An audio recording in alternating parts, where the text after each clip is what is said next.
अस्सलाम वालेकुम दोस्तों, आप देख रहे हैं एमजेड स्टूडियो अपने होस्ट मोहम्मद जमाल के साथ। 20 अक्टूबर के बाद पाकिस्तान में तमाम गैर रजिस्टर्ड शुदा मोबाइल फ़ोन बंद कर दिए जाएंगे। जब से हुकूमत ने ये ऐलान किया है, पाकिस्तान में रहने वाले तमाम लोग काफ़ी ज़्यादा परेशान हैं जो मोबाइल फ़ोन का इस्तेमाल करते हैं, क्योंकि यूट्यूब के ऊपर, सोशल मीडिया के ऊपर बहुत सी ऐसी वीडियोस बनाई जा रही हैं जिनके अंदर बताया जा रहा है कि 20 अक्टूबर के बाद आपका मोबाइल फ़ोन बंद हो जाएगा, वो काम नहीं करेगा। लेकिन किसी भी वीडियो में ये नहीं बताया जा रहा कि इसका तरीकाकार क्या है, मोबाइल को आपने रजिस्टर्ड किस तरह करना है अगर आपका मोबाइल रजिस्टर्ड नहीं है। और सबसे ज्यादा वो लोग परेशान हैं जिनके मोबाइल पाकिस्तान से बाहर से उनके किसी जानने वाले अजीज वकारब ने भेजे हुए हैं। अब वो लोग इस वजह से परेशान हैं कि उनके मोबाइल फ़ोन किस तरह रजिस्टर्ड होंगे और क्या वो 20 अक्टूबर के बाद अपना ये मोबाइल फ़ोन जो कि बैरून मुल्क से आया हुआ है वो इस्तेमाल कर पाएंगे या नहीं कर पाएंगे। तो दोस्तों, आज की ये वीडियो स्पेशली मैं आपके लिए लेकर आया हूँ। आप ये वीडियो आखिर तक देखिए और मैं आपको गारंटी देता हूँ कि आप पाकिस्तान में रहते हुए कोई भी मोबाइल फ़ोन, चाहे आप अंदरूनी मुल्क से आपने खरीदा हुआ है, चाहे आप बैरून मुल्क से फ़ोन लेकर आए हैं, उसको 20 अक्टूबर के बाद भी इस्तेमाल कर पाएंगे और आपका मोबाइल फ़ोन बंद नहीं होगा। जी तो दोस्तों, सबसे पहले हम बात कर लेते हैं कि ऐसा क्यों किया जा रहा है कि पीटीए तमाम गैर रजिस्टर्ड मोबाइल फ़ोन बंद करने जा रही है।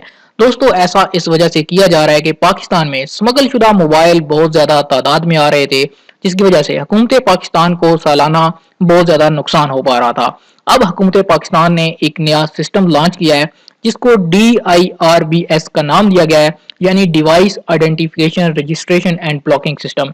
इसकी मदद से तमाम गैर रजिस्टर्ड मोबाइल फ़ोन को ब्लॉक कर दिया जाएगा और सिर्फ वही मोबाइल फ़ोन या GSM डिवाइसेस काम कर पाएंगी जो कि पीटीए के साथ रजिस्टर्ड होंगी और जिनका रिकॉर्ड पीटीए के पास मौजूद होगा।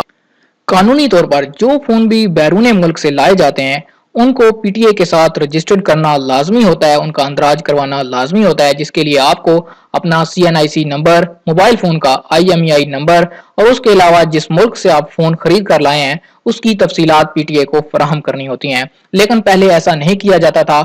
हर एक आदमी 12 महीनों में 5 डिवाइसेस अपने नाम के ऊपर रजिस्टर करवा सकता है जो कि बैरून मुल्क से लाई गई हूँ।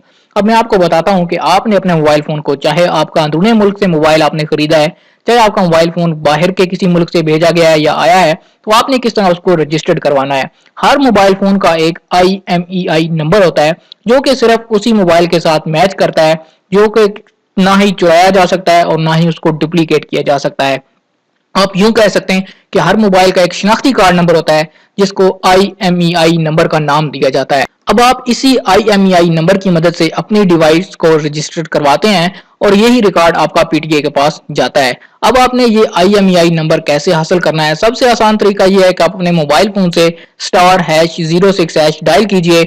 आपके मोबाइल फोन के सामने स्क्रीन पर आपका IMEI नंबर आना शुरू हो जाएगा। उसके अलावा ये जो नंबर है, आप जब मोबाइल फोन खरीदते हैं उसके बॉक्स के ऊपर भी प्रिंट होता है, आप वहां से भी देख सकते हैं अगर आपके पास अपने मोबाइल फोन का डब्बा या बॉक्स मौजूद है। उसके बाद इस IMEI नंबर को आप अपने मोबाइल के अंदर से भी तलाश कर सकते हैं। उसकी तलाश करने का क्या तरीकाकार है कि आप अपने मोबाइल फोन के अबाउट फोन सेक्शन में जाइए, वहां पर स्मार्टफोन की सेटिंग का ऑप्शन आपको नजर आएगा, सेटिंग के ऊपर क्लिक कीजिए और आपको वहां से भी IMEI नंबर मिल पाएगा। और एक और तरीका है, अगर आपके मोबाइल फोन की बैटरी रिमूवेबल है, यानी आपके मोबाइल फोन की बैटरी आप मोबाइल से निकाल सकते हैं, आप बैटरी को निकालिए, जहां पर सिम डालते हैं उस जगह पर मोबाइल फोन का मॉडल और नीचे IMEI नंबर लिखा होता है, आप वहां से भी इसको हासिल कर सकते हैं। जी तो दोस्तों, अब जब आपने ऊपर चारों बताए गए तरीके किसी एक तरीके को भी इस्तेमाल किए हुए अपना IMEI नंबर हासिल कर लिया, तो अब आप उस नंबर को अपनी सामने किसी जगह पे नोट कर लीजिए, किसी पेपर पे, किसी नोटबुक के ऊपर। आपने उस नंबर की मदद से अब अपने फोन को रजिस्टर्ड करवाना है। अब रजिस्टर करवाने के भी 3 तरीके हैं। सबसे पहला तरीका क्या है कि आप SMS के जरिए रजिस्टर करवा सकते हैं। दूसरा तरीका क्या है कि आप पीटीए की वेबसाइट पर जाकर वहां पर भी रजिस्टर करवा सकते हैं। और जो तीसरा तरीका है वो है मोबाइल एप्लीकेशन के जरिए, जो कि पीटीए की तरफ से जारी की गई है। आप मोबाइल एप्लीकेशन की मदद से भी अपने मोबाइल फोन को रजिस्टर करवा सकते हैं। उसका क्या तरीकाकार है, आज मजीद हम इसके ऊपर अभी डिस्कस करने जा रहे हैं। तो आपने ये वीडियो को स्किप नहीं करना, वीडियो को आखिर तक आपने जरूर देखना है, क्योंकि मैं आपको आज इस वीडियो के अंदर स्टेप बाय स्टेप बताने जा रहा हूं कि आप किस तरह गैर रजिस्टर्ड मोबाइल फोन को पीटीए के साथ रजिस्टर्ड कर सकते हैं और 20 अक्टूबर के बाद भी अपने मोबाइल फोन को इस्तेमाल कर सकते हैं। जी तो दोस्तों, सबसे पहले हम जो तरीका डिस्कस करेंगे वो है मैसेज के जरिए अपने मोबाइल फोन को रजिस्टर करवाने का तरीका। बाकी जो तरीकाकार मैंने आपको बताए हैं वेबसाइट और एप्लीकेशन के जरिए, उन दोनों के लिंक मैं आपको इस वीडियो के डिस्क्रिप्शन में दे दूंगा। आप वहां पर भी जाकर अपने मोबाइल फोन को रजिस्टर करवा सकते हैं। लेकिन SMS का तरीका सबसे आसान तरीका है। और इसी से बहुत ज़्यादा लोग अपने फ़ोन को रजिस्टर करवाते हैं। तो सबसे पहले हम इसको डिस्कस कर लेते हैं। आपने करना क्या है कि आपने अपने मोबाइल फ़ोन का MEI नंबर जो है उसको मैसेज में लिखकर उस मैसेज को 8484 पे सेंड कर देना है। जैसे ही आप उस मैसेज को 8484 पर सेंड करेंगे तो आपको गवर्नमेंट की तरफ से, PTA की तरफ से 4 किस्म का जवाब मौसूल होगा। वो क्या-क्या जवाबात आपको आएंगे, रिप्लाई में आपको क्या-क्या मैसेज आएंगे। सबसे पहला जो मैसेज आएगा वो हो सकता है आपको आए कि IMEI इज कंप्लेंट। अब हम इसके ऊपर फर्दर डिस्कस करेंगे कि इसका क्या मतलब है और इसका क्या फायदा हो सकता है आपको और क्या इसका नुकसान है। दूसरा जो आपको मैसेज आ सकता है PTA की तरफ से वो होगा device IMEI is valid, insert SIM and make a call और SMS टू एनीवन और before 20 October 2018 date for auto registration. अब मैं आपको फर्दर बताऊंगा कि इस मैसेज का भी क्या मतलब है। जो तीसरा मैसेज आपको मौसूल होगा वो कुछ यूं हो सकता है device IMEI is non-compliant. Please insert all your SIMs in this device and use them before 20 October 2018 to continue using this device. और चौथा जो मैसेज आपको आएगा वो कुछ यूं हो सकता है कि device IMEI is blocked, reported stolen. दोस्तों अब इस वीडियो का बहुत इंपॉर्टेंट पार्ट शुरू होने वाला है क्योंकि मैं आपको बताने जा रहा हूं कि आप किस तरह अपने गैर रजिस्टर्ड मोबाइल फोन को PTA के साथ रजिस्टर्ड करवा सकते हैं। दोस्तों जब आपने मैसेज किया अपने IMEI नंबर लिखकर 8484 पर तो आपको ये 4 किस्म के जवाब मौसूल हुए। तो हम सबसे पहले बात करते हैं जो आपको पहला मैसेज मैंने आपको बताया है जो होगा IMEI इज कंप्लेंट। अगर आपको ये मैसेज मौसूल होता है PTA की तरफ से तो इसका क्या मतलब है। IMEI इज कंप्लाइंट, इसका मतलब ये है कि ये मैसेज आपको ये बता रहा है कि आपका जो मोबाइल फोन है वो PTA के साथ कंप्लाइंट है। आप इस मोबाइल फोन को मजीद इस्तेमाल कर सकते हैं और किसी भी नेटवर्क के सिम के साथ इस्तेमाल कर सकते हैं। आपकी डिवाइस जेन्युइन है, आपको 20 अक्टूबर के बाद कोई मसला नहीं होने वाला। अगर तो आपको ये मैसेज मौसूल होता है तो आप बिल्कुल परेशान होना छोड़ दीजिए। आपका मोबाइल फोन ना ही ब्लॉक होगा और ना ही आपको किसी और किस्म का मसला दरपेश आएगा। अगर आपको IMEI इज कंप्लाइंट का मैसेज आ गया तो आपकी सारी परेशानियां खत्म हो चुकी हैं। आपका मोबाइल फोन PTA के साथ ऑलरेडी रजिस्टर्ड है, लिहाजा आपको मजीद कुछ भी करने की जरूरत नहीं। आप ये वीडियो यहाँ से छोड़ सकते हैं। अगर आप चाहते हैं कि आप अपने फैमिली में से किसी मेंबर को मदद कर सकें, दोस्तों में से किसी की मदद कर सकें, तो आप इस वीडियो को मजीद देखिए क्योंकि आगे मैं बताने जा रहा हूँ कि जो डिवाइस रजिस्टर्ड नहीं है उनको किस तरह रजिस्टर्ड करना है। अब जो दूसरा मैसेज आपको मौसूल हो सकता है वो मैसेज यूं हो सकता है device IMEI is valid, insert SIM and make a call और SMS to anyone on before 20 October 2018 for auto registration. तो दोस्तों अब हम बात करते हैं कि ये मैसेज अगर आपको मौसूल होता है तो इसका मतलब क्या है और आपको क्या करना होगा। जी तो दोस्तों इस मैसेज का मतलब ये है कि आपके मोबाइल फोन का जो IMEI कोड है ये एक वैलिड कोड है और आपका मोबाइल फोन GSMA से अप्रूव्ड है, लेकिन पाकिस्तान की टेलीकम्युनिकेशन अथॉरिटी यानी PTA के साथ कंप्लाइंट नहीं है। अब आपने इसको PTA के साथ किस तरह कंप्लाइंट करना है उसका तरीकाकार मैं आपको बताने जा रहा हूँ। आप ये वीडियो का ये पोर्शन गौर से सुनिए। जी तो दोस्तों इसके लिए आपको कोई लंबा चौड़ा काम नहीं करना। आपने करना यह है कि अगर आपके मोबाइल फोन में सिम मौजूद नहीं, सिंगल सिम है या डुअल सिम है, डबल सिम वाले मोबाइल को भी मैं बताऊंगा कि आपने किस तरह उसको एक्टिवेट करना है। अगर आपके मोबाइल फोन में सिम नहीं है तो सबसे पहले आप अपने मोबाइल फोन में सिम डालें और सिम डालने के बाद आप 20 अक्टूबर 2018 से पहले पहले इस मोबाइल फोन में सिम डालकर कोई भी किसी अपने दोस्त अजीज वकारब को कॉल करें, इंटरनेट इस्तेमाल करें या फिर SMS कर दें।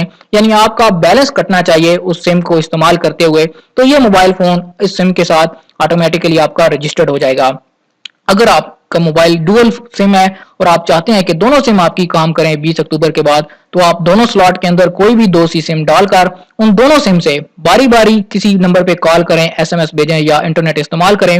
यानी दोनों सिम से आपका बैलेंस कटना चाहिए तो आपका ये मोबाइल फोन 20 अक्टूबर के बाद ऑटोमेटिकली PTA के साथ रजिस्टर्ड हो जाएगा और 20 अक्टूबर के बाद इसका जो आप चेक करेंगे जब 8484 पर मैसेज करके आपके सामने आएगा कि your device is compliant with the PTA।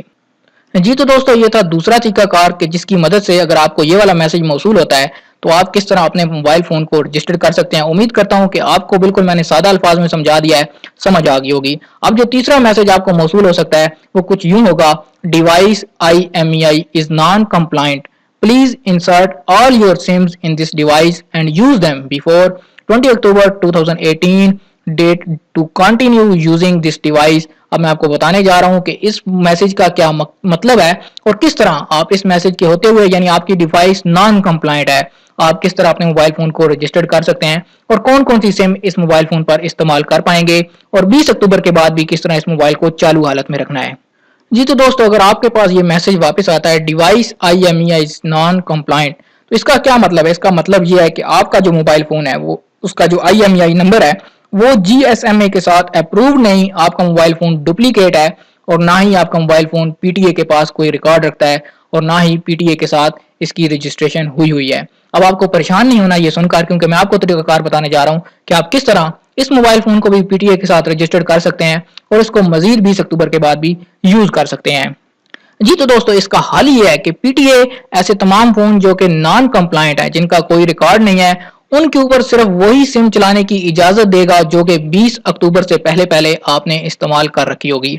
आपने करना यह है कि आप जो जो सिम भी इस्तेमाल करना चाहते हैं, चाहे 20 अक्टूबर के बाद इस्तेमाल करना चाहते हैं, कोई भी आप फैमिली के पास आपके पास 8-10 सिम्स हैं, आप वो सारी मुख्तलिफ वक्त में इस्तेमाल करते हैं, तो आपने उन सारी सिम को अपने मोबाइल फोन में लगाना है और हर सिम से कोई ना कोई कॉल बनानी है, कोई ना कोई मैसेज करना है, यानी कि हर सिम से आपने कोई ना कोई एक रेवेन्यू जनरेटिंग एक्टिविटी करनी है जिससे आपका बैलेंस कट पाए।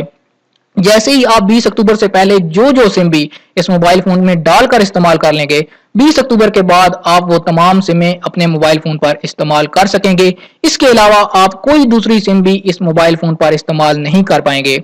एक दफा फिर सुनिए, अगर आपकी device IMEI is not compliant का मैसेज आता है तो आप 20 अक्टूबर से पहले पहले जो सिम भी इस मोबाइल फोन पर इस्तेमाल करना चाहते हैं उसको एक दफा मोबाइल फोन में डालकर उस सिम से कॉल करें, SMS करें या इंटरनेट यूज करें, यानी आपका बैलेंस इस्तेमाल हो, तो 20 अक्टूबर के बाद आप वही सिम सिर्फ इस मोबाइल फोन पर इस्तेमाल कर पाएंगे। ये सिंपल सा तरीका कार करते हुए आप इस मोबाइल फोन को PTA के साथ रजिस्टर्ड कर पाएंगे।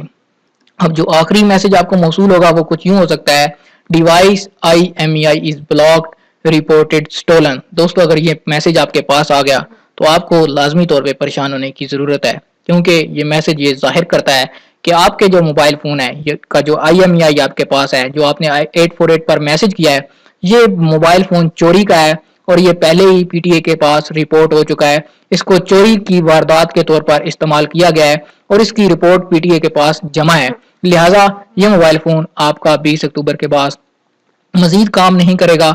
इसके लिए आपको क्या करना होगा? इसके लिए आपको PTA या CPLC से राब्ता करना होगा और उनको बताना होगा कि मेरी ये मोबाइल फोन गुम गया था और अब मुझको वापस मिल गया है, लिहाजा मैं इसको अनब्लॉक करवाना चाहता हूँ, और वही वहां से आपका मोबाइल फोन अनब्लॉक करेंगे। उसके बाद ही आप इस मोबाइल फोन को इस्तेमाल कर पाएंगे। जी तो दोस्तों, मैंने बड़े सादा अल्फाज में आपको ये सारी चीजें समझा दी हैं, क्योंकि बहुत से लोग, इससे पहले मैंने एक वीडियो बना के डाली थी जिस पर परेशान थे और बार बार मैसेज करते थे, बार बार कमेंट करते थे कि उनको किसी चीज की समझ नहीं आ रही, क्या उनका मोबाइल फोन बंद हो पाएगा। तो दोस्तों, अगर आप ये सिंपल से तरीकाकार जो मैंने आपको बता दिए हैं ये इस्तेमाल करेंगे, आपका मोबाइल फोन कभी भी ब्लॉक नहीं होगा और आप उसको 20 अक्टूबर के बाद भी इस्तेमाल कर पाएंगे और खुद ही अपने मोबाइल फोन को PTA के साथ रजिस्टर्ड कर पाएंगे। दोस्तों, अब आपने क्या करना है, जब आपको समझ आ गई, आपने ये करना है कि आपने इस वीडियो को ज्यादा से ज्यादा शेयर करना है, क्योंकि इस वक्त पाकिस्तान में बहुत ज्यादा लोग परेशान हैं इस मसले को लेकर। उनको समझ नहीं आ रही कि PTA के साथ किस तरह मोबाइल फोन को रजिस्टर्ड करना है और क्या उनका मोबाइल फोन बंद हो जाएगा या चलता रहेगा। आप इस वीडियो को शेयर कीजिए ताकि उन लोगों की भी परेशानी खत्म हो सके। इस वीडियो को लाइक आपने जरूर करना है और कमेंट करके बताना है कि आपको ये वीडियो कैसी लगी, क्या आपकी इस वीडियो से मदद हुई, आपका मोबाइल फोन रजिस्टर्ड हुआ या नहीं हुआ, कमेंट करके मुझे जरूर बताइए। और इसके बावजूद भी अगर आपका कोई सवाल है, आपको किसी चीज की समझ नहीं आती, तब भी आप कमेंट करके मुझसे पूछ सकते हैं। मैं आपको जितनी हेल्प हो सकेगी वो करूंगा।